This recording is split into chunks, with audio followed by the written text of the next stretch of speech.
Good morning, everyone. Today we heard in the Gospel one of the most known miracles of Christ, the healing of the 10 lepers.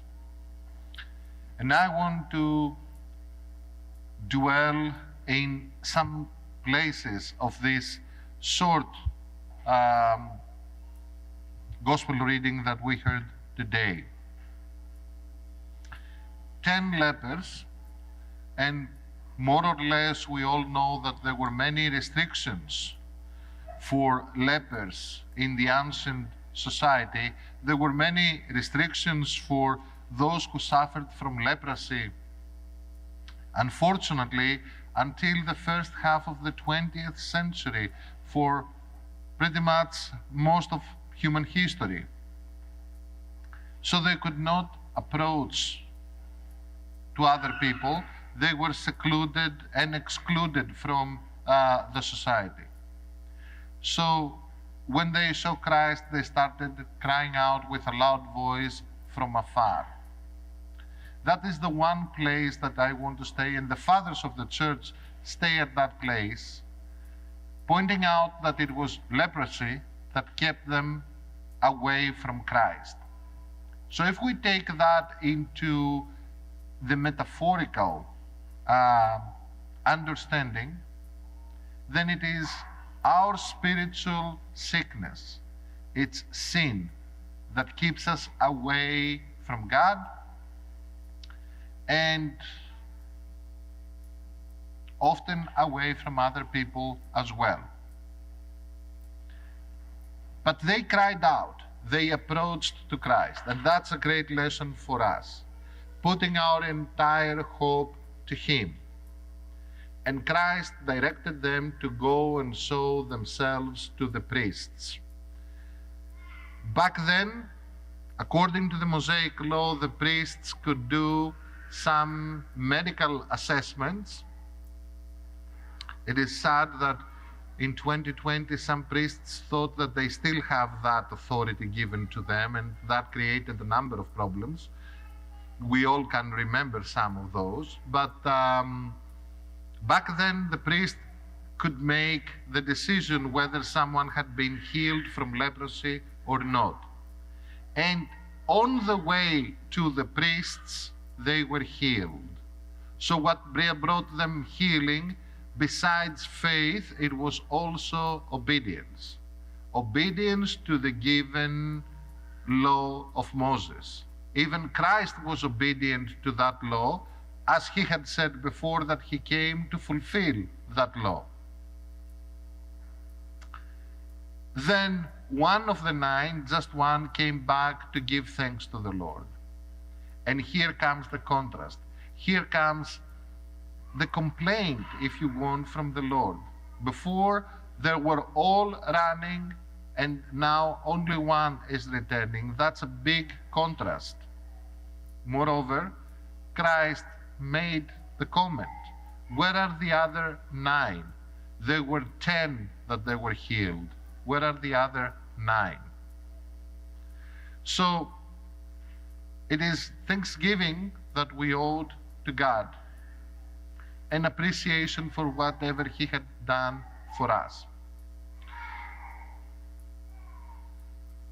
When Christians, early Christians, were trying to defend their faith and defend the church against the persecutors, the Roman authorities, the pagans, and everyone who was against Christianity, they were trying to cry out, to proclaim to everyone who wanted to learn about Christianity that our God, unlike any other God, does not expect sacrifices, doesn't need any sacrifice or any giving. Anything that we give to God is for our benefit. And even we are the ones who give, we receive more from Him who is not in need of anything. If we go back to the Old Testament, and the initial idea was that I would write down and present some quotes, but there were so many that I given up. Because going back from the book of Genesis with Cain and Abel, what was the dispute between the two? That Abel offered with his whole heart to God, whereas Cain did not. And then we go on and on to Abraham, to Noah before Abraham, to Isaac, to Jacob, to the judges, Gideon and Samuel, to Moses, to Joshua, on and on and on and on.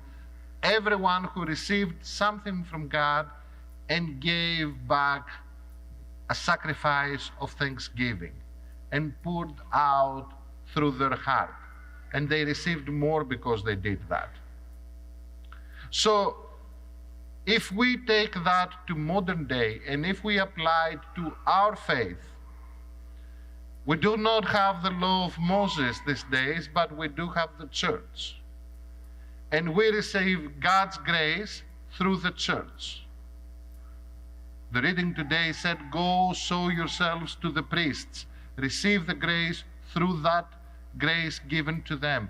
And so it is given to us through the church. In that perspective, we can see all the sacraments of the church in two ways.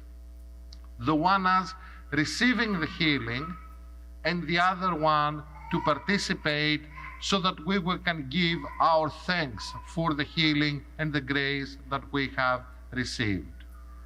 This is why in the Eucharist we say it is the forgiveness of sins for healing of soul and body, and at the same time it is a sacrifice of praise.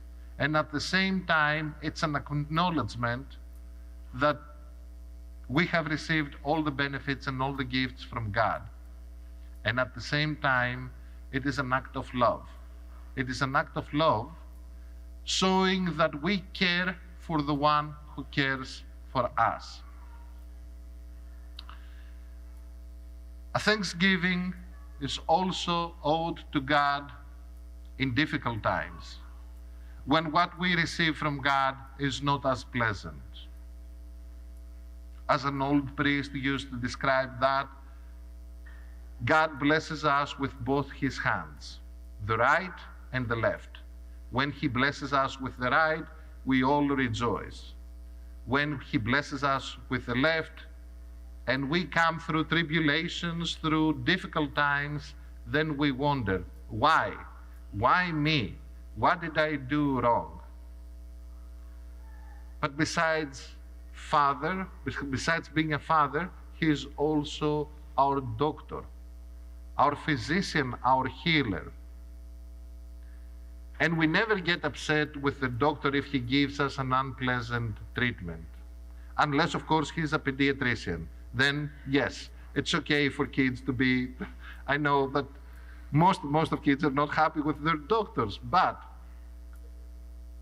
the point being here is that we need to be under this acknowledgement that God gives us everything that we need for our salvation.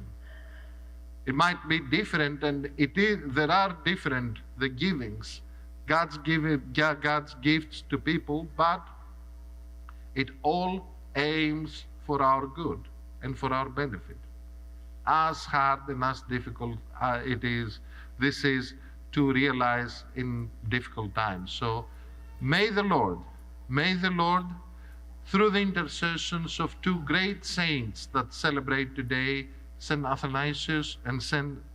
Cyril, Patriarchs of Alexandria, always bless us and keep us. Amen.